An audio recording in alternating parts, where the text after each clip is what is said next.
Hi and welcome to Should I Watch It? I'm Jason Cockroft. I'm Jack Steptoe.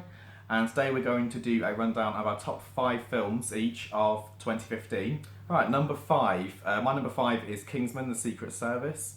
This is a film earlier on in 2015. I think it was February it was released here in the UK. So I almost forgot it was in 2015. So it was a last minute addition to my list. It was an incredible film. I loved the take on the James Bond sort of theme and genre. Secret Services, yeah. Yeah. Gotta love a Secret Service film. All love the Secret Service films. All the action. Fantastic. Probably some of the best fight scenes I've seen on any film. I mean, it was a little bit far-fetched, but at the same time, it was quite believable. I mean, every character has their part in the film and makes it their part as well. It's like Colin Firth. As soon as I saw he was in it, I was like, come on, he's a bit past his prime. But he was awesome. I can't take anything away from what he did in that film, to be fair. Exactly, same me. I first saw it and thought, this isn't Bridget Jones's Diary. What is he in this for? But yeah, he's great. He's a great character, and he was probably my favourite character in it. Eggsy was also good. He was played by, I'm going to check my book here, Taron Egerton. And he was also good, and he brought some comedy to it as well. It's got some laughs. Samuel L. Jackson. Samuel L. Jackson's in it. Awesome. He plays a really unusual character for him. Like it's not recognisably Samuel L. Jackson at all, is it? No, it's almost not villain-like either. It's just comedy. Yeah, it is. But it's also the fact his villain is not your classic "I want to destroy the world" villain. He's like. He genuinely thinks he's doing good, doesn't he? And he doesn't. Yeah. And he's a bit mental and doesn't realise that what he's doing is really horrific. And he kind of just thinks, I can do this, and I'm doing the world a favour, kind of thing. When he gets into the story, this is also on my list, but we'll get a bit more discussion later. Excellent. So Jack, what's your number 5? My number 5 for 2015 would be Legends. Absolutely awesome film. Again, Tom Hardy is just crazily good. Like, I don't even know how he plays both parts in this. It's like literally a split personality, like it's in his own brain. Yeah, completely agreed. Like I thought the same thing. One of the first thing I think I said when I came out of Legends was, I can't believe I played 2 characters who look the same so differently, and you could believe they were 2 different actors. Yeah, the director in that must have thought, oh my god, I've stumbled across an absolute masterpiece here. But it was an awesome film. So funny, so serious, and also some of the scenes in it, just you couldn't miss them for like the world, could you? It's like it almost wasn't written. It was just like, yeah, this is true. This is what happened. Yeah, it is. It is all very believable, and I think there's a lot of stories of the Craze brothers been told over the years, and I think a lot of it is a little bit fantastical, and you don't always think, is this really what happened, or have they Hollywooded it up a little bit. Yeah. Do you know what I mean? Whereas this, there's probably still some of that in it, I would think, because of what happens, but it's pretty believable, isn't it? And the acting helps. You can see the love-hate relationship between the 2 brothers, and that's what makes it a different film to everything else, and that's why I put it in here, just for a little bit of a different mix-up. Completely agree. Everything you said, I completely agree. It's just missed my top 5. It's going to be in my honourable mentions list, because we're going to do some honourable mentions at the end. And we're just going to quick fire some honourable mentions for ones that haven't made our list, but also awesome. 2015 was just such an incredible year for films that I really struggled to think of a top 5, and putting them in order was even harder. Oh yeah, definitely. Like such a good year. I would happily done a top 10, but I just didn't want to do an hour-long video, so that's the reason why we came. Right, number 4. For my number 4, I'm going to go for Sicario. The word means hitman in Spanish, and it is the tagline of the film. It's a film about the war on drugs, and it's about all the different agencies and how they work together. But really, the whole film is about finding out what Emily Blunt's character is really doing. She kind of gets promoted, as it were, into another agency to help them to fight the cartels in Mexico. And she doesn't really know what's going on, and neither do you, and you're kind of in her position, and as you go through the film, as she learns it, you learn it. And I quite like that. I think that was one of the most interesting parts of it. There's some really good action scenes, some great, like, shooting action. It starts off with a very good action scene. The beginning of the film is incredible, and for me, the best thing about it, I don't normally mention these in reviews, but the music score is just incredible. Like the way the tension it builds, and the music itself is tension building. Yeah, ambience really, isn't it? Yeah. Yeah, definitely. And some of it, there's even a couple of silent scenes in there where literally you just have the background music and you can't even hear anything else. And I just love that. That just sent shivers up my spine when I was watching it. And it's just incredible film. Emily Blunt was brilliant as always a kick ass. And she did it again in this one. Benicio del Toro was brilliant and probably stole the show a bit, which is a shame because Emily Blunt's performance was brilliant. And Benicio del Toro has still stolen it from her because he was just fantastic. I mean, I watched this one yesterday, so it's pretty still fresh in my head. First 20 minutes for me was a bit boring. You got to find out what was happening, but it was a bit hit and miss, you know. But to be honest, it was a good film overall. It got there in the end. Yeah. You know, you could see how it was going and where it was just done a plan out in the end.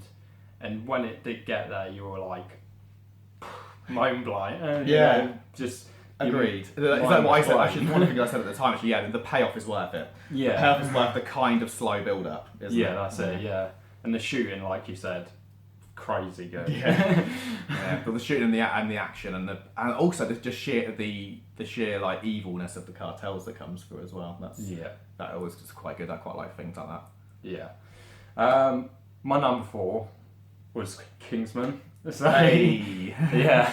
I mean, I loved it.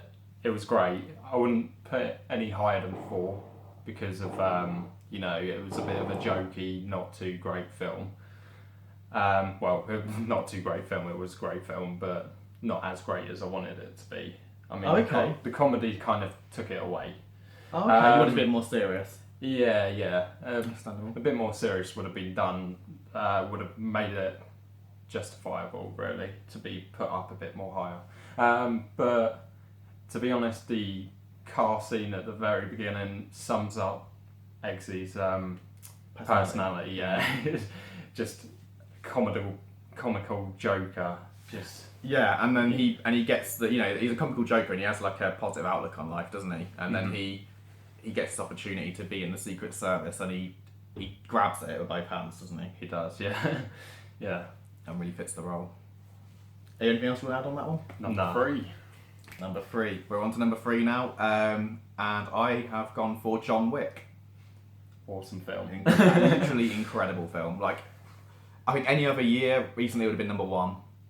I think it's just unlucky in my eyes, it's unlucky it got released in a year with so many incredible films. Yeah. Because John Wick, to me, it's instantly jumped into my top, you know, at least my top 10, if not my top 5 of all time films. I just loved it. Absolutely incredible.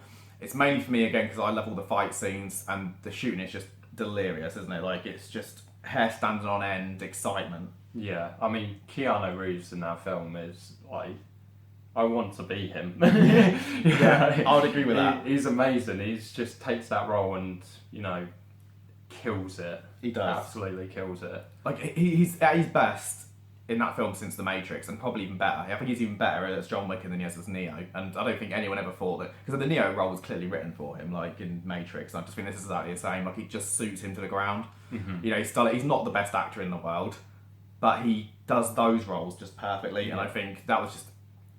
And apparently, he actually was involved in the film as well. He didn't. He wasn't asked to play it. He sold the film to the director. Another interesting fact for you. Yeah. Apparently, the nightclub scene was bashed out in one scene. One shot? Yeah, one shot. That is incredible. If you haven't seen it, then watch it for that reason alone. Yeah. So, I mean, after you've seen that scene, you know that's incredible to know that's in one shot because that is such a good scene. So it's the choreography in the fighting and the shooting is just immense. Like I say, I love the way that the underworld was built, like the whole criminal underworld thing, and how they've got their own currency, these gold coins, which you know you'll get to in the film, and how it all intricately works, and they have their own like respect for each other, and there's these rules that they follow that wouldn't be the same sort of rules that we would follow in the real world, but for these underworld people, it's like they have this respect and rules between each other. Yeah. and just everything about it. Direction's brilliant. The film has the right feel to it all the way through. The pacing's perfect. There's no point where you think it's going slow or boring. There's no point where you think, oh, I wish there'd been another fight scene. Like, there's enough fight scenes in it. I just can't say enough about it. It's just brilliant. I mean, the best thing about it is Keanu Reeves himself seems like a hitman. The stuff he does within the scenes, it's almost like he's sat with a hitman throughout his life and just gone, I'm watching you. And he's picked it up and learned from him. Yeah, exactly. I would agree. So what you think a hitman would be, and no other film I think has portrayed a hitman just like that. Even in Leon, because in Leon he is like the best ever assassin. However, he's portrayed as a bit of a bumbling sort of loser by himself. Whereas John Wick is not that. John Wick is. I mean, one thing that really sums up what John Wick is the bit where the main mafia boss, whose actor I never remember the name of, is Viggo Torosov, and he plays the Russian mob boss, and he just explains in one scene what John Wick is. Like, and that's another one. That's a hair stand on end moment when he explains it to me. Like, he really builds him up, and then when you get to see what he is everything that he has been built up to be. I mean, the nickname they give him it's not enough. Yeah, it's not, is it? Although he does kind of say, when they said the nickname, he says he is the one you sent us kill the thing they call him. So in a way, it could be, yeah, you're right. He has to say that, otherwise it doesn't do him justice. Yeah, that's it. I mean, my number 3, I don't know if it made your list, but Jurassic World. Awesome, crazy, amazing jaw-dropping film. I mean, there wasn't a moment where I wasn't having my mouth open for the whole film, you know. Watched it in 3D as well. I mean, maybe took a little bit out of it, watching it in 3D. I would have liked to watch it in 2D as well. I would have done as well, actually, yeah. But I couldn't say a bad thing about it. It's not in my list, but it was another one like Legends. It just missed. I mean, any other year it would have easily made top 5, and it had that nostalgia that made you feel like you were watching the original Jurassic Park in a more modern setting, and I just loved it. I think it's better than the first Jurassic Park.